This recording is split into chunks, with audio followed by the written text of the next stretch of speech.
90% लोगों को यही आरएसएस और बीजेपी चला रहा है। जो ईवीएम से निकला हुआ जिन्न है उसका नाम नरेंद्र मोदी है। ईवीएम से निकला हुआ दूसरा जिन्न है उसका नाम अमित शाह है। दलित हिंदू होता तो निश्चित तौर से उसे मारा नहीं जाता, मॉब लिंचिंग में नहीं मारा जाता, उनकी बहन बेटियों का बलात्कार नहीं होता। अगर ट्राइबल्स हिंदू होता तो उसके मुंह पे कोई पेशाब, कोई ब्राह्मण पेशाब नहीं करता। नमस्कार, मैं ब्यूटी गिरी और आप देख रहे हैं नेशनल दस्तक। अब मेरे पीछे एक आवाज़ सुन पा रहे होंगे कि कैसे नारे लगाए जा रहे हैं। यहाँ पर जंतर मंतर है, दिल्ली का जंतर मंतर, जहाँ पर मॉब लिंचिंग को लेकर एक प्रदर्शन किया जा रहा है। आप साफ तौर पर पोस्टर देख पा रहे होंगे जहाँ पर मॉब लिंचिंग के शिकार दलित और मुसलमान, तो फिर लड़ाई अकेले अकेले क्यों, ऐसा पोस्टर लिखा हुआ है। इनसे बात करेंगे और जानने की कोशिश करेंगे कि क्या कुछ इनका कहना है। सर, क्या प्रदर्शन चल रहा है भाई? देखिए, हम करीब 25-30 साल से लगे हुए हैं। ये जय भीम और जय मीम, ये कोरे नारेबाजी से नहीं चलेगा, हमें ज़मीन पर भी उतरना पड़ेगा। खाली नारेबाजी से नहीं होगा।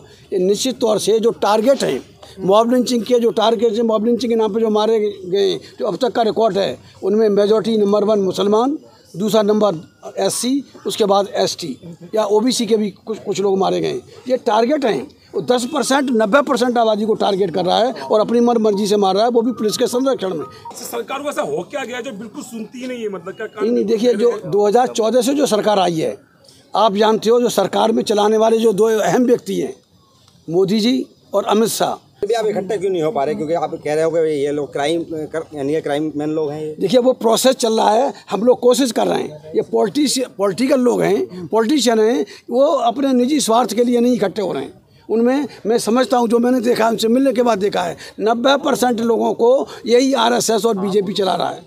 नहीं, जनता नहीं लाइक कर रही साहब। जनता में एक मशीन ले आए हैं, जो ईवीएम से निकला हुआ जिन्न है उसका नाम नरेंद्र मोदी है।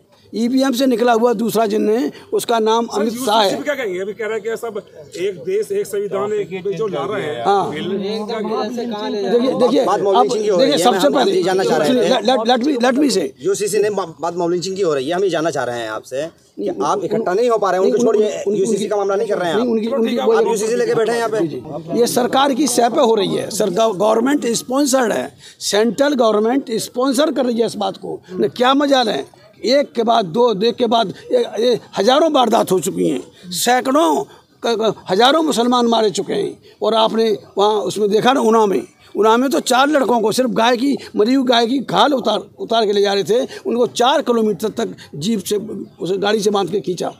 तो ये घटना इसलिए नहीं रुक रही है कि ये सरकार जो कहती, बार बार कहती है कि ऐसा हो रहा है, तो हमारे देश में संविधान है, कोर्ट है, तो आप इसका ये मुद्दा कोर्ट में और सुप्रीम कोर्ट में उठा दें मजबूती से। देखिए, सुप्रीम कोर्ट में अभी आप कोर्ट की बात कर रहे हैं। जैसे बाबरी मस्जिद का जो डिसीजन आया, उससे हमारा सुप्रीम कोर्ट और सारे यहाँ की न्यायपालिका से हमारा भरोसा उठ गया है। हम इस न्यायपालिका के हम अभी कुछ कह नहीं रहे हैं, लेकिन इस न्यायपालिका से हम न्याय की उम्मीद नहीं कर सकते। शब्द आपने इस्तेमाल किया है, क्या ये आपत्तिजनक नहीं है? कौन सा? हिंदू आतंकवाद। यही क्या है? आप देखिए, मेरा जवाब दीजिए, मेरा जवाब दीजिए। क्या दलितों को जो बहन बेटियों के बलात्कार होते हैं, 99% कौन है? हिंदू है कि कौन है? क्या मुसलमान बलात्कार करता है दलितों की लड़कियों का? क्या कोई ईसाई करता है या कोई सिख करता है? क्या हिंदू आतंकवाद करता है? बिल्कुल हिंदू आतंकवाद है। आई कैन चैलेंज, मैंने कहा है, आज से नहीं कर रहा हूँ, मैं पिछले 20 साल से। और हिंदू आतंकवाद के खिलाफ मैंने रैली भी की थी मेरठ के अंदर मैंने रैली की। आप नोट करिए, बिल्कुल लिखिए, रिकॉर्ड करिए इस बात को। आप हिंदू आतंकवाद कह रहे हैं और फिर कह रहे हैं कि दलित भी प्रताड़ित है, तो दलित क्या हिंदू नहीं होता है? अगर दलित हिंदू होता तो निश्चित तौर से उसे मारा नहीं जाता, मॉब लिंचिंग में नहीं मारा जाता, उनकी बहन बेटियों का बलात्कार नहीं होता। अगर ट्राइबल्स हिंदू होता तो उसके मुंह पे कोई पेशाब, कोई ब्राह्मण पेशाब नहीं करता।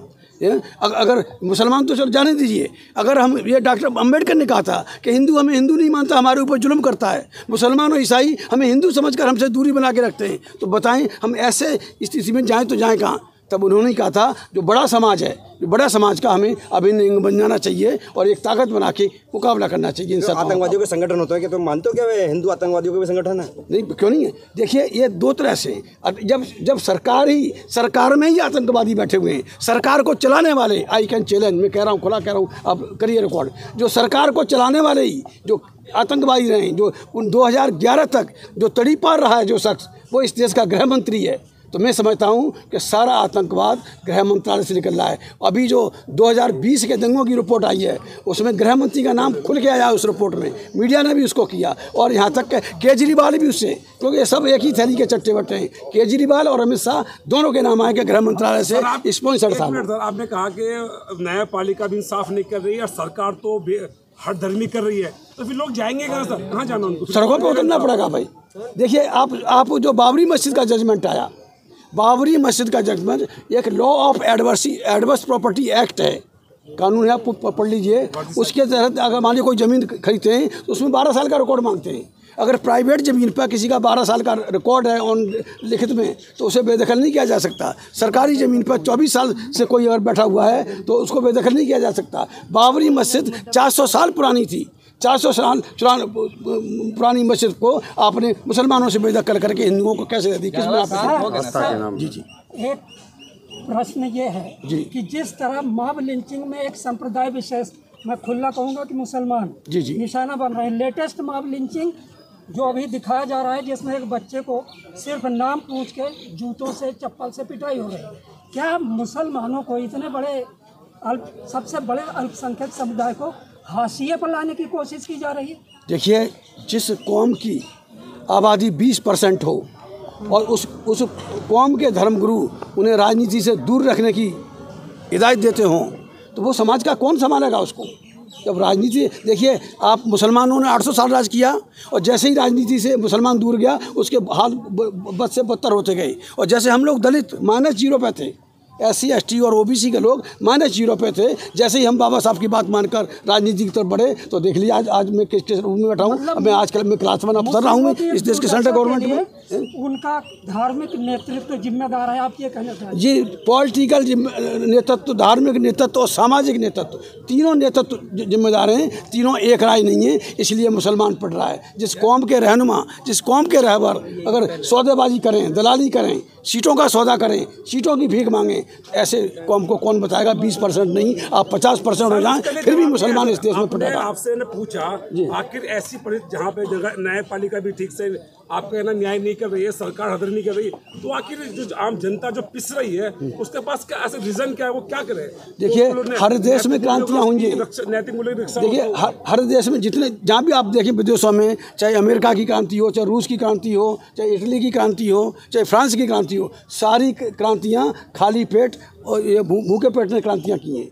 यहाँ का भूखा पेट मजबूरी में निकलता नहीं है, भरे हुओं को जरूरत नहीं है, कौन लड़ेगा? एक दिन जरूर आएगा कि जब जो पीड़ित लोग, जो सताए हुए, देश में सताए हुए लोग इस सरकार के, खासतौर से बीजेपी सरकार से उसके सर, आप कहते हैं सरकार गुंडागर्दी करती है और न्यायपालिका पर आपको भरोसा है नहीं, तो आप न्याय मांग किससे रहे हैं? हम न्याय नहीं मांग रहे, हम चेतावनी देने के लिए आए। हम न्याय मांगने नहीं आए इनसे, चेतावनी देने आए। आज हम 100 लोग के करीब हैं, लेकिन आने वाले लोगों में ये हज़ारों लोगों के साथ जब हम दिल्ली को घेरेंगे या पूरा से समाज जो इस देश का मूल्यवासी है और ख़ासतौर से जो पीड़ित समाज है, SC ST OBC और मुस्लिम, ये पीड़ित समाज ही यहाँ जिस दिन दिल्ली को घेरेगा तो इन जो हुक्मरान हैं उनको पैर रखने की जगह नहीं मिलेगी। ये बताइए 2024 में कितने सीटों पे चुनाव लड़ेगी आपकी पार्टी?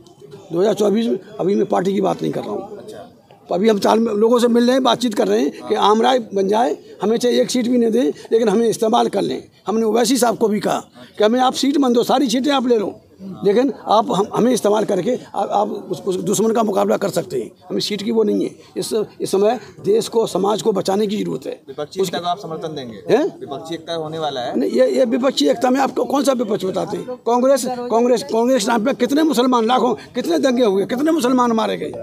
ये इसको केजरीवाल को क्या समझते हैं या उसको ममता बनर्जी को आप क्या समझते हैं? ये सब एक ही गैंग के लोग हैं, अलग अलग नाम की पट्टियां लगा के हमें गुमराह करने के लिए आए। तो ओवैसी साहब की भाषा बोल रहे हैं? कौन से ओवैसी साहब? नहीं, ओवैसी साहब से तो मैंने अभी मिला भी नहीं है, कोई बात भी नहीं हुई है। और अगर आप बता रहे हैं कि मैं ओवैसी साहब की भाषा बोल रहा हूँ तो इंशाल्लाह जिस दिन ओवैसी साहब और भाई तेज सिंह इस देश में एक साथ बैठ गए तो इंकलाब आ जाएगा। इंकलाब आ जाएगा जी, बिल्कुल इंकलाब आएगा इसमें, इस देश में। कुछ कोई कोशिश है हमारी। नेशनल दस्तक की आपसे गुजारिश है कि अगर इसको बचाना चाहते हैं तो नेशनल दस्तक को सब्सक्राइब करने के लिए रेड कलर के सब्सक्राइब बटन को दबाएं, फिर बेल आइकन की घंटी दबाएं। नेशनल दस्तक को बचाने के लिए बहुत जरूरी है कि हर खबर को शेयर करें, लाइक करें, कमेंट जरूर करें।